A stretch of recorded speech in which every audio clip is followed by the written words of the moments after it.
folks, and welcome to Live Equestrian. My name's Teddy. This is Scott.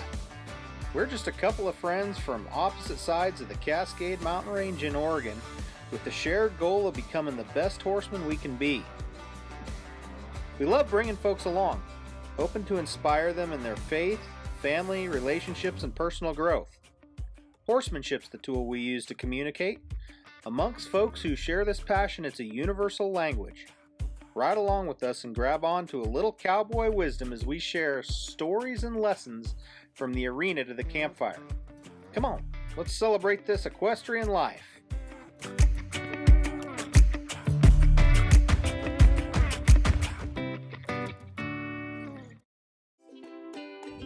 We gotta make tracks down into California tonight because we're meeting with Bruce Sandifer tomorrow, and we want to be there at a decent hour, but it's like 12 hours from here to there, and we didn't really want to wake up in the morning and drive all 12 because that'd be an ultra early morning. Rolling up the old bedroll.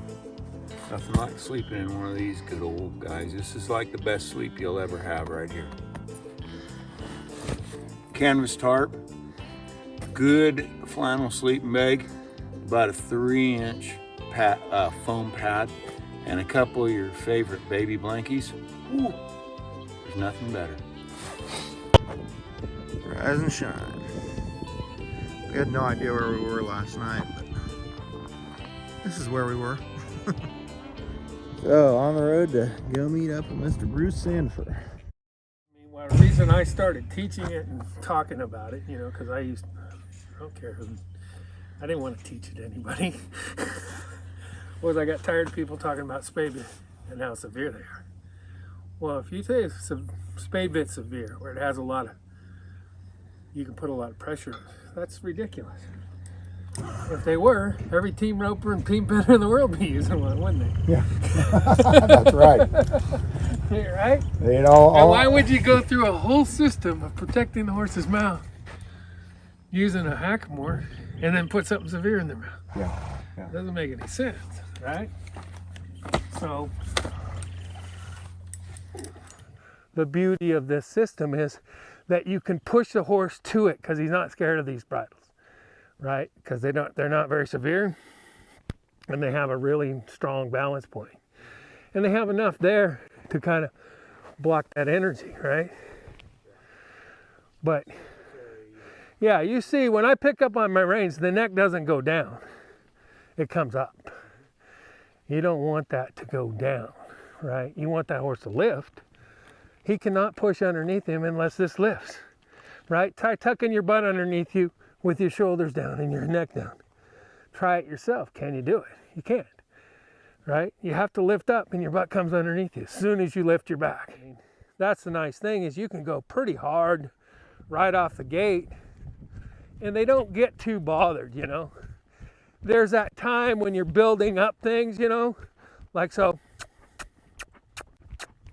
I'm going to really push this horse to it, right? Just with my butt. I'm not really spurring or anything. I'm going to push him up there, and then I'm not going to let him go so much. I'm going to load that up.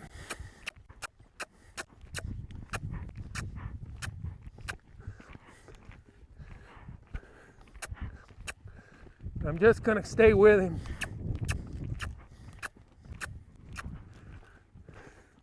And I just catch that energy, right? That energy will kind of go out wherever. I catch that energy and push it back up. So I just like a horse, wherever I want to be, he's just with me. And this is all built through the hackamore. I don't ever snaffle bit him. People say you can't get lateral movement. Well, that's crazy. Is your face causing lateral movement, or is their body? Right? It's not their face. Well, you get laterals through the body. And so, at least I don't buy that, because my horses get very lateral, no matter where you touch, right? They move. As soon as you switch from, say if I touch here, right?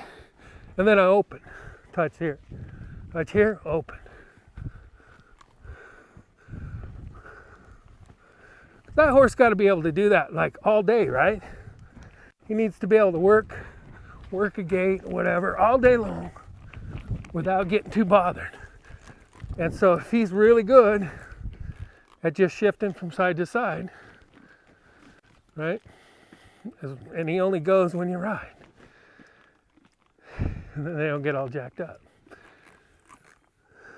But he's about, I think he's starting to get there. Still a process, Yeah, I think he's going to be, I just put him in the bridle, straight up. About 6-8 months ago. Started in the Hackamore. I only ride spade bits. I don't use under bits. The problem with other bits is they're made to leverage quickly, right? So then you get them scared of the bit because they back off so quick. They rotate fast, right? Rotation is what causes bit to be quick. And so with anything without a brace, it's going to rotate faster. Brace allows the horse to hold the bit. Rotates faster, the curb strap comes in faster, and then you engage the bar, right?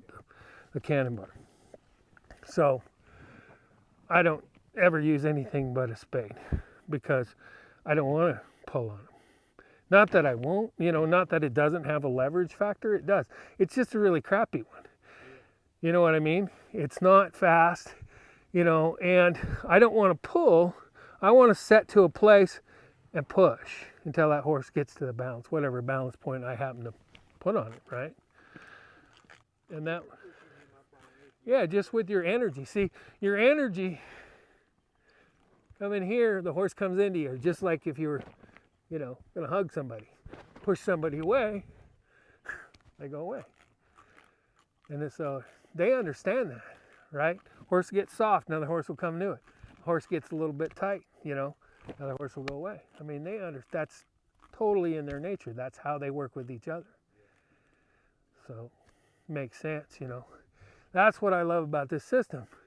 It was built from the horse's perspective, not ours. And it's built with failures. It's supposed to fail if you push the horse past what it can handle at that time.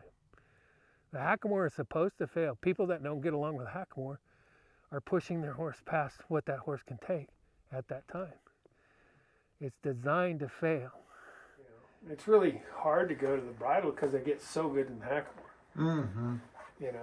And they're so light in the Hackamore, you go, oh gosh. You got to just take that plunge and do it a few times to really get good at it. That's what it, I'm like everybody else. When I was cowboying and stuff, we just switch bits all the time.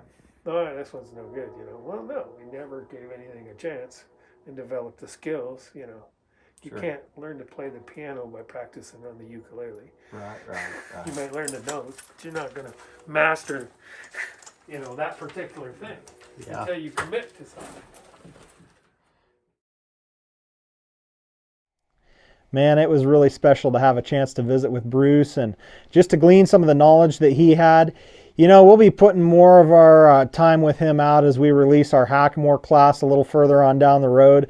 But hope you guys enjoyed this interview. One of the really neat things about taking this trip around to visit with people who are into the Hackamore lifestyle was really just the difference between person to person. They all had a little different take on it, a little different methodology, and some different ideas, but really also a lot of similarities and a lot of things that were consistent. And in a deal like this where it's not a standard, it's a art form and it's a tradition, and there's a lot of different takes and a lot of different spins. One of the things that Scott and I focused on was finding people to talk to who really tried to pursue the traditional part of Hackamore reinsmanship. And on down the road, we're hoping to get to some guys who are maybe a little more modern practitioners who do things with more of a show perspective, just to kind of help give you guys a little wider appreciation for how the Hackamore can be used. And one of the great things about working with horses is they're so adaptable. They can really learn how to adapt to their rider regardless of how you choose to use these tools and use them in a way that makes sense to you. Whatever that may be, your horse is going to pick up on that and be able to understand you as long as you're consistent, as long as you're given a good signal to them. You're following some of the basic principles of pressure and release, of making the right thing easy and the wrong thing difficult, of recognizing the slightest try and rewarding the slightest effort. And those are principles that, you know, I didn't invent them, and none of these guys we're around talking to have invented them either. They go back a lot further than that.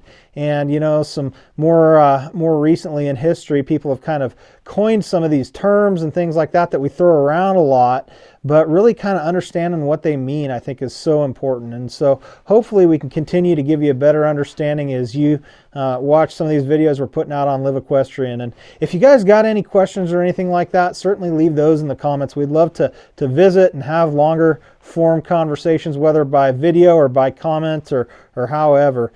And so anyway, I hope you guys enjoyed it, and listen, we'll catch you further on down the trail.